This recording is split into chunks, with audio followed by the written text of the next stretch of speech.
الحمد لله رب العالمين، والصلاة والسلام على أشرف المرسلين نبينا محمد وعلى آله وصحبه أجمعين. Inshallah, we'll continue with Surah Al-Munafiqoon. Surah Al-Munafiqoon, Surah number 63 and verse number 9. Verse number 9 from Surah Al-Munafiqoon. Start with the recitation, inshallah.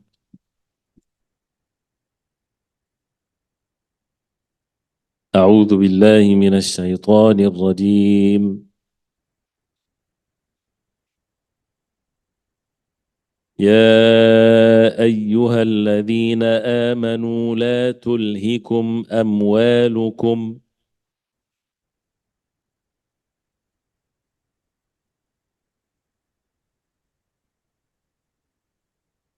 يا أيها الذين آمنوا لا تلهكم أموالكم ولا أولادكم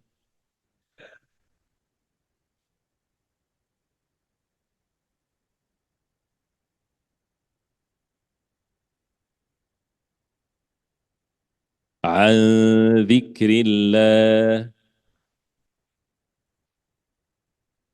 يا أيها الذين آمنوا لا تلهكم أموالكم ولا أولادكم عن ذكر الله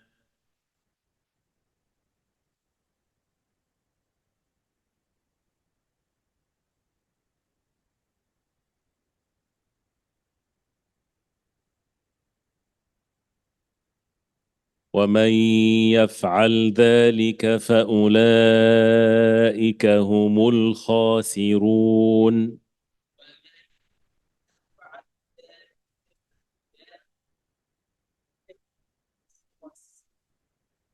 وأنفقوا مما رزقناكم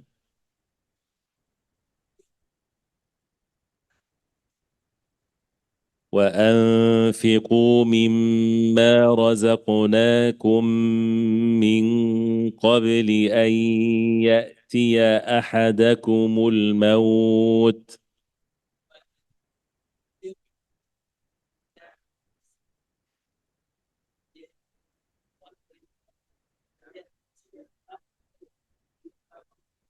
من قبل أن يأتي أحدكم الموت فيقول رب لولا أخرتني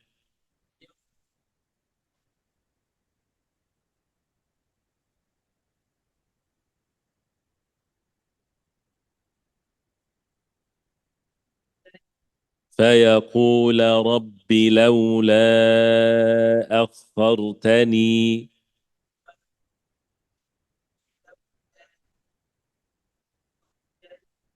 فيقول رب لولا أخرتني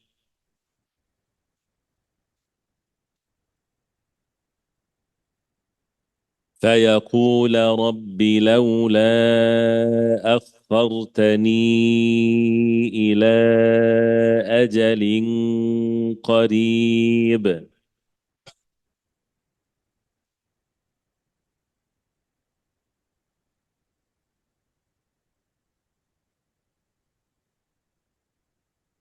إلى أجل قريب فأصدق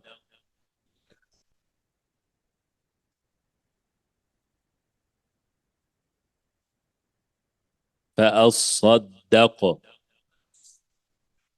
فأصدق وأكن من الصالحين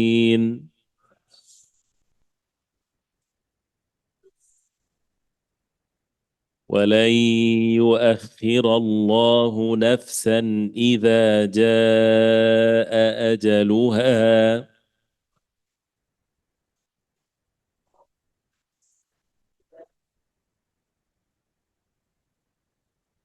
والله خبير بما تعملون.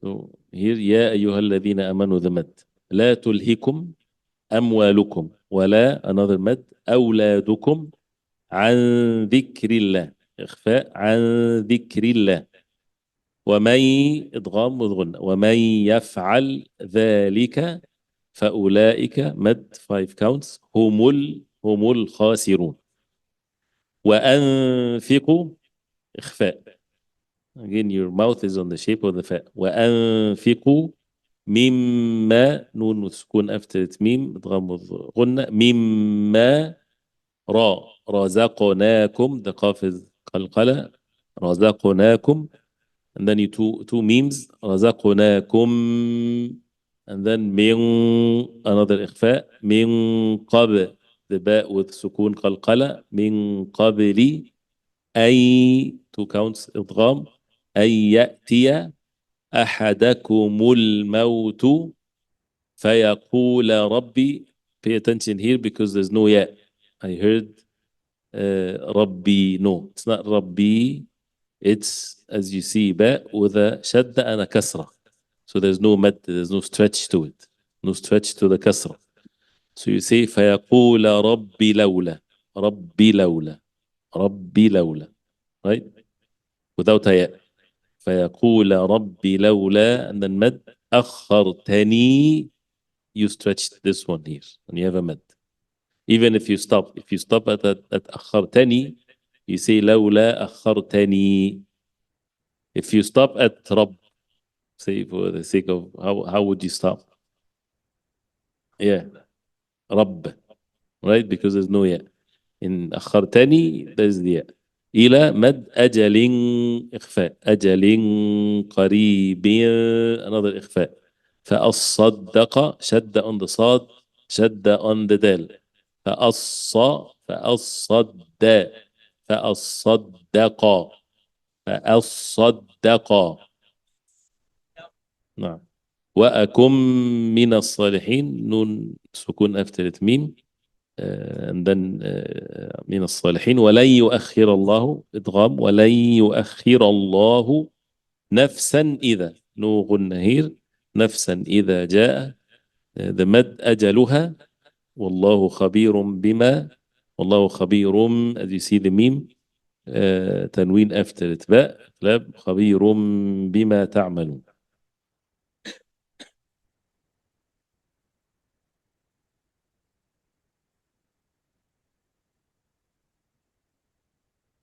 This is the last part of the surah. The first one, this is a call from Allah subhanahu wa ta'ala to the believers. The translation, O you who believe, let not your properties or your children divert you from the remembrance of Allah, and whosoever does that, then they are the losers. Imam Sa'di rahimahullah, he says, يأمر تعالى عباده المؤمنين.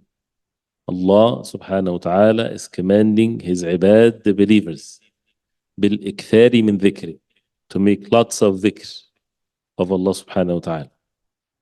And the dhikr of Allah, always in the command from Allah subhanahu wa ta'ala to the believers to make dhikr, is to make lots of dhikr.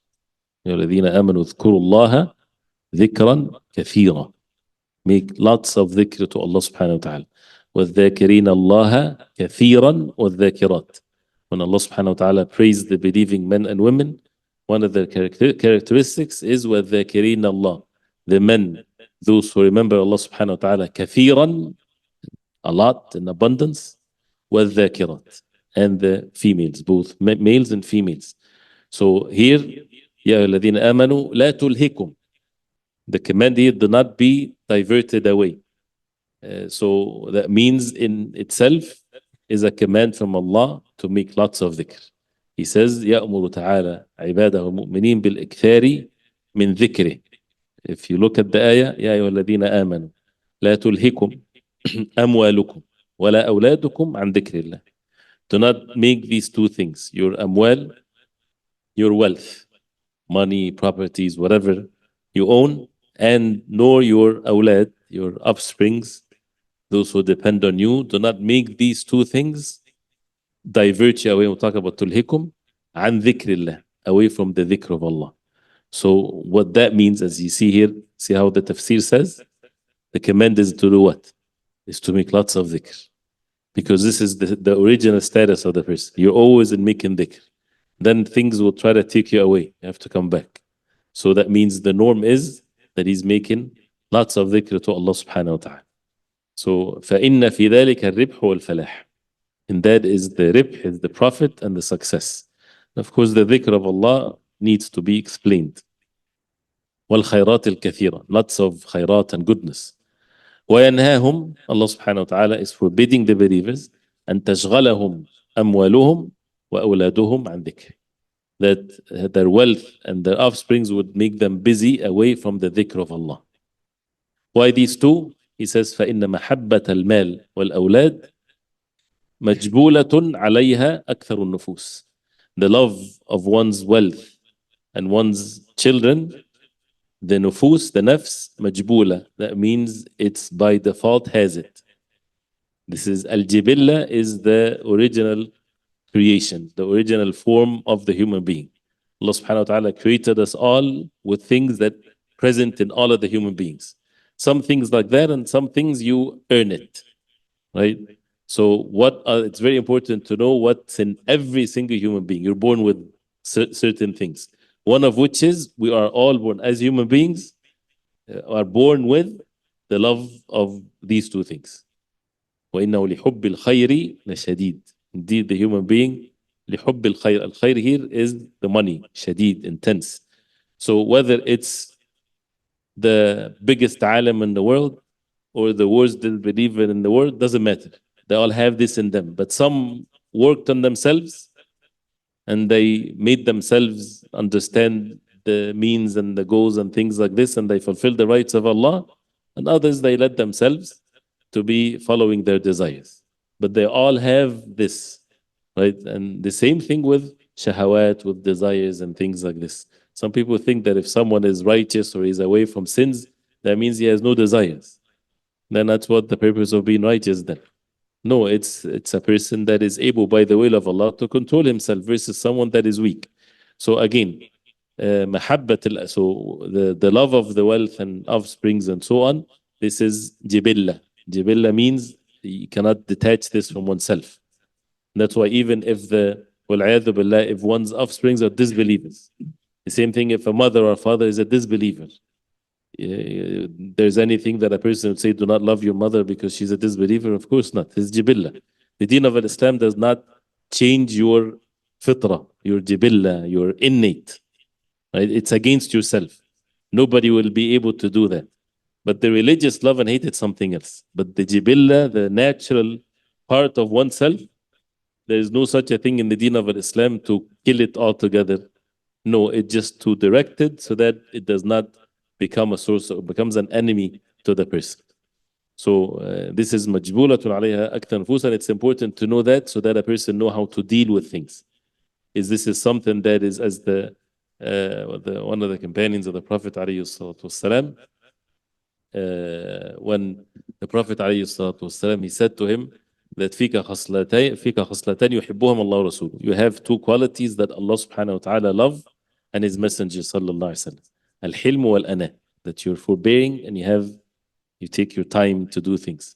So he asked, is it something that is, in him, he's created with it? He said, yes. So some people, they have this in them. Some people, they don't.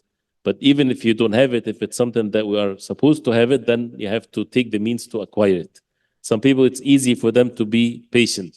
Some people, it's not. So their test is different. But you would find the one that is easy for him to be patient, something else is difficult for him. So, but everyone has something. But anyway, so he says, since this love of the wealth and the children and so on is part of one's innate, what happened, the danger here, فَتُقَدِّمُهُ عَلَى مَحَبَّةِ اللَّهِ, forbidding them that this, you would prefer it and you put it forward before the love of Allah, and this is a real loss. وَفِي ذَلِكَ الْخُسَارَةُ الْعَظِيمُ, and that is the great loss. وَلِهَذَا قَالَ تَعَالَى وَمَنْ يَفْعَلْ ذَلِكَ, whoever does this, يُلْهِهِ مَالُهُ وَلَدُهُ عَنْ ذِكْرِ اللَّهِ, his wealth and his children would divert him away from the dhikr of Allah. فَأُولَٰئِكَ هُمُ الْخَاسِرُونَ, they are the losers. Losers to what? لِلسَّعَادَةِ الْأَبَدِيَّةِ, to the everlasting happiness. وَالنَّعِيمِ الْمُقِيمِ, and the everlasting delight. Why? لِأَنَّهُمْ آثَرُوا مَا يَفْنَى عَلَى مَا يَبْقَى. Very easy and simple to understand. It's difficult to implement, meaning you have to struggle with it, but it's very easy. Why? Because لأنهم آثروا. They made إثار. They choose what perishes and goes away over what stays forever. So the wealth, is it going to be forever? No. One's relationship, whatever relationship there is it going to be forever? No. It's limited to this life. So it doesn't matter how much a person love his children, love his parents, love his wife, it doesn't matter. Death will take them apart. Either you die before them, or they die before you, or you die together. And the only thing that would stay if they are believers. That's it. If they're both believers, then mashallah, it's a continuous relationship forever. And that's the beauty of it. But if one is a believer and one is a disbeliever, once they die, there's no relationship to start with. The believer would not be miserable in the day of judgment because his son was a disbeliever or his wife is. He's not going to have this in him to start with. Like exactly if a believer entered the Jannah, would he be sad that Fir'aun is in now fire? He doesn't care, right? But does the wife of Fir'aun, she cares? What's the difference? Because she lived with her husband for some time. This is what develops in the person, the love and things like this, right? So imagine 100 years from now, what was the relationship between you and your son or your wife or whatever? There was nothing. So it's only this as if a person is in a journey, right? You're going from one city to the other, and you sit next to someone in a plane or in a bus, and you develop, conversation, talk, and you, mashallah, very nice. But then once you reach your destination, everybody goes their ways. This is how this life is, even if it's in the most intimate relationship, unless it's upon al-iman. الأخلاء يومئذ بعضهم لبعض عدو إلا المتقين. الأخلاء, the closest, the most intimate, will be enemies to one another in the day of judgment, except al-muttaqin. Only the muttaqin, that will continue, people of taqwa. Other than them, they will be enemies. They will curse each other in the day of judgment, blaming one another. Imagine. So this is something that requires then a person with the reason to make sure, and as al-wasiyya al-waladiyya, when we read it, when the father, the alim, was given the advice to his son, when he's advising him to be obedient to Allah. Why? He says, because I want this relationship to continue forever. Because if you don't become obedient to Allah, I'm afraid, he's not praising himself, but he's saying to his son, I'm afraid if you don't, then we won't meet after this life. Our relationship will be only limited to this life. And who cares if it's only limited to this life? It doesn't matter. After again 100 years, it doesn't matter. So that what matters is, and this is in raising our children, in taking care of our wealth, whatever there is to look at after this life. And this is how a person, when he's smart, he thinks this way. Otherwise, no matter how happy you are in this life with your family, with your wealth and so on, one day this is all going to be gone. If a person is healthy, one day he's going to get sick. If he does not get sick, he dies. I mean, this is how the reality of this life.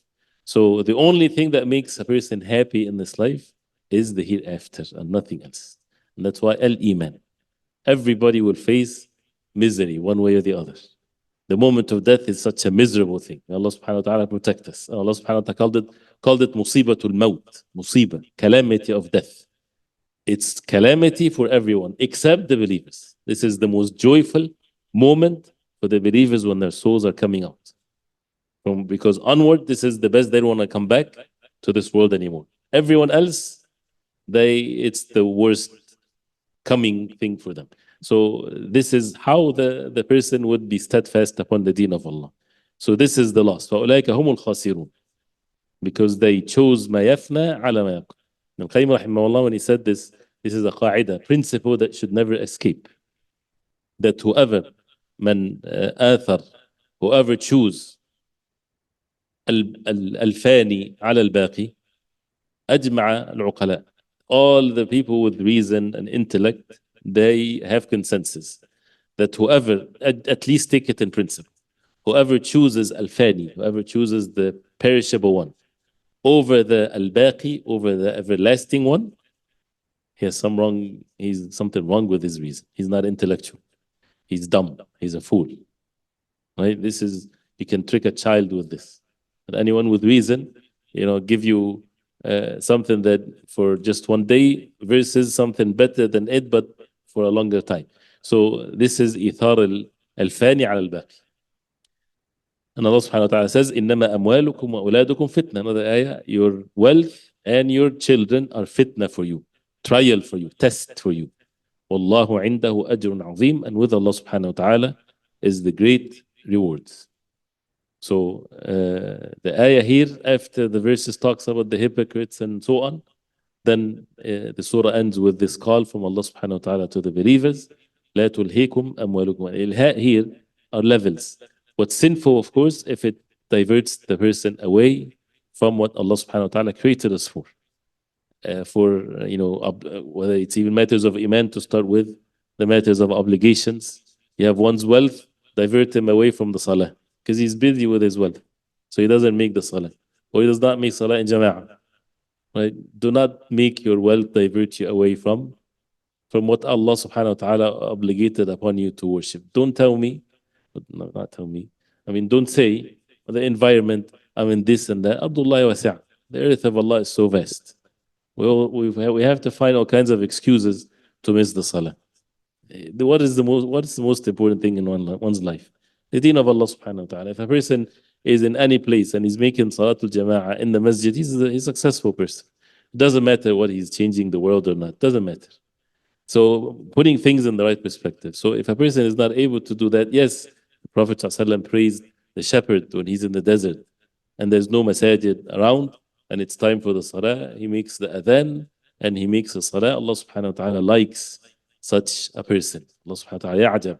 He is amazed by, not amazed from the human sense, nothing is the like of Allah subhanahu wa ta'ala, by the action of that person. Why? Because nobody is around him and he still established the salah. وَجُعِلَتْ لِيَ الْأَرْضُ مَسْجِدًا وَطَهُورًا. The earth has been made for me a place of masjid and tahura, purification and so on.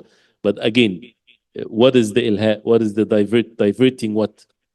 From the obligations, diverting to commit sins and all kinds of things, which is the deen of Allah. And the dhikr of Allah is the deen of Allah. So the dhikr of Allah is not just to say subhanallah, alhamdulillah. The salah is dhikr. The being upon the obligation, enjoining good and forbidding evil is dhikr. The commands of Allah subhanahu wa ta'ala. And these types of things can divert the person away from that. وَمَنْ يَفْعَلْ ذَلِكَ فَأُولَٰئِكَ هُمُ الْخَاسِرُونَ. وَأَنْفِقُوا. Now the command from Allah subhanahu wa ta'ala to spend. وَأَنْفِقُوا مِمَّا رَزَقْنَاكُمْ مِنْ قَبْلِ أَنْ يَأْتِيَ أَحَدَكُمُ الْمَوْتِ فيقول رب لولا أخرتني إلى أجل قريب فأصدق وأكن من الصالحين, which translates, and spend of that with which we have provided you before death comes to one of you. And he says, my Lord, if only you would give me respite for a little while, then I should give sadaqah of my wealth and be among the righteous. So how to fix, or when you hear the first ayah and reflect upon it, it brings mixture of things, worries and fear of Allah, and sadness with shafaqah, with huzn, with then the solution is وَأَنْفِقُوا مِمَّا رَزَقْنَاكُمْ. Do not make them divert you. And here, spend from what we provided for you, which is the wealth. So if a person doesn't want the wealth to divert him away, then there's a portion which is an obligation, which is the zakah. He says, يَدْخُلُ فِي هَذَا النَّفَقَاتِ الْوَاجِبَةِ. That what is وَأَنْفِقُوا here? Includes the obligatory spending من الزكاة, كفارات, expiations, whatever sins. ونفقة الزوجات, to spend on the wives. والمماليك, if the person has mamalik, slaves or whatever dependencies. ونحو ذلك, any dependencies, their nafaqa is wajib. So when a person spend on his family, this is an obligation upon him. So وأنفقوا مما رزقناكم. ونفقات, this is the obligations. ونفقات المستحبة, and the recommended nafaqat, كبذل المال في جميع المصالح, giving charity in all kinds of matters. مما رزقناكم أنفقوا, spend from what we provided for you, from what Allah subhanahu wa ta'ala provided for you. So what is the dalil for what? ليدل ذلك على أنه تعالى, which is an evidence, and listen to this carefully what he says, that this is an evidence that Allah subhanahu wa ta'ala did not yukallif, did not burden or command the believers to do something from a nafaqah that is difficult for them. This is easy. Why? Because it's not your money. So if someone else has lots of money and someone come and tell you, go to this guy, get some money from him because we have to give it in charity. Sure, no problem. Then you go, hey, I am supposed to take all of your money. You have no problem with it. He will be miserable, but you're not. Right? So the ayah is saying that to us. وَأَنفِقُوا مِمَّا رَزَقْنَاكُمْ. Spend from what we provided for you. It's not your money. So this is belong to Allah subhanahu wa ta'ala. So that's why it becomes easy. مَا يُعَنِّتُهُمْ. So Allah subhanahu wa ta'ala does not commend them for something that becomes difficult for them and tight for them. And even with that, as the end of Surah Muhammad talks about this, يَسْأَلْكُمُوهَا فَيُحْفِكُمْ تَبْخَلُوا. Allah subhanahu wa ta'ala is not asking you to give from all of your wealth that it's not even yours, it belongs to Allah. It's not all of it. It's a very small portion that is not going to affect nothing of your wealth. Right? So money that is saved over an entire Hijri year, not even spent. If a person makes $1 million a month and he spend them all, he has no zakah on him. But someone already saved a whole bunch of money, and the minimum is 85 grams of gold worth money, and it's saved over an entire year, did not go below this. That means you don't need it that much. And it's not all that you would give it away. If it's at the end of the year, it's 1,000. How much is the zakah? Which is how many? How much money? $25 for 1,000. 250. 25 or 250? Huh? 25. 25. 250, that's 25%. That's you pay more than taxes like this. But for zakah, 2.5%. You divide it by 40 actually. You can divide it by 40. So it's nothing for a money that is saved. So this is the obligation. So that's why Allah subhanahu wa ta'ala, what's مِمَّا رَزَقْنَاكُمْ وَأَنفِقُوا مِمَّا رَزَقْنَاكُمْ. Spend from what we provided for you. That means the matter is easy. Allah made it easy for you. بل أمرهم بإخراج جزء مما رزقهم الله الذي يسره لهم ويسر لهم أسبابه. So he commanded them to give part of what he provided for them by made it easy for them and made the means to it easy for them. So he's the one that provided for them, and he commanded just to give a portion of it. So therefore, فَلْيَشْكُرُوا الَّذِي أَعْطَاهُمْ. They should be grateful to the one that gave them. بِمُوَاسَاةِ إِخْوَانِهِمُ الْمُحْتَاجِينَ. By making the muwasa. And muwasa is to have that compassion towards their brothers, those who are in need. وَلْيُبَادِرُوا بِذَلِكَ. And they should be in haste in doing it. وَلْيُبَادِرُوا بِذَلِكَ الْمَوْتِ. Be in haste. مُبَادَرَةِ الْمَوْتِ. That means you're racing with death. Death is coming. Right? So a person doesn't know when he's going to die. And he's commanded to do something good. Then you have to make it quick before death comes.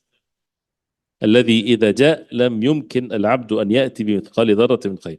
Because if death comes, you cannot even make the weight of a mustard seed of goodness. It's done. It's over. Why? Once, as the ayah says, before, وأنفقوا مما رزقناكم من قبل أن يأتي أحدكم الموت. See, الموت يأتي, comes. So the maut is already set himself out, if it's correct to say that. And once the death comes, there's no actions. فيقول ربي لولا أخرتني. The person would say, ربي, my Lord, لولا means هلا, can you please أخرتني, just make me delayed, إلى أجل قريب, for a very small portion of time, to do what? فأصدق. Then I would give charity. وأكن من الصالحين. I will be among the righteous ones. Why would he say that person? Because once the moment of death comes, no amal. Can you imagine the scary feeling?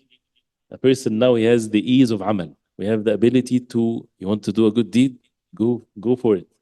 You want to make dhikr, make dhikr. You want to read Quran, read Quran. Those who are in the grave, they are hostage. They cannot do anything.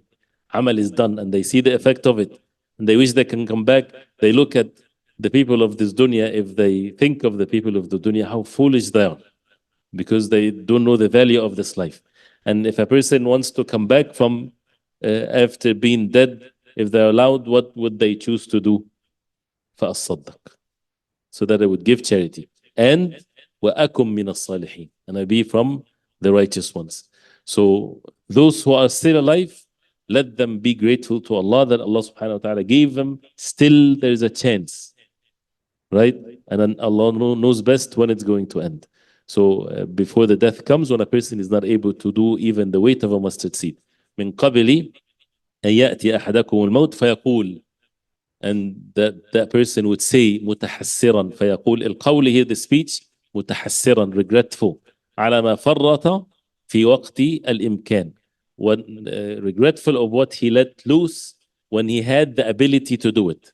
سائلا الرجعة, asking to return, التي هي محال, which is impossible. ربي لولا أخرتني إلى أجل قريب, my Lord, لولا أخرتني, please make me late to a small, just a small portion of time. لأتدارك ما فرطت فيه, so that I can make up what I missed, what I did bad. فأصدق, so that I give charity from my money. He leaves his money to be halal for the inheritors, and they would spend it in whatever they want, and it's his money, and he did not give the right of the money. ما به أنجو, so that I save, as he says, the person would say, so that he save himself from the adhab, and I would deserve وأستحق به جزيل الثواب and the great rewards from Allah. وأكن من الصالحين, and be from among the righteous ones. What's the righteous ones? بأداء المأمورات كلها, to fulfill all of the commands of Allah, واجتناب المنهيات, and to stay away from the haram. ويدخل في هذا, and part of that, الحج. Person now, every day, every year, the hajj becomes more and more expensive. And for those who did not make hajj, you know, was it easier before and he had a chance and missed it, and now it's more difficult? You know, a person should seek forgiveness from Allah. If Hajj, a person has the means to go for Hajj and he never made it for Hajj, it is not permissible to delay. It's haram to delay. It's wajib al-fawr, and this is the most correct opinion. That means once a person has the means.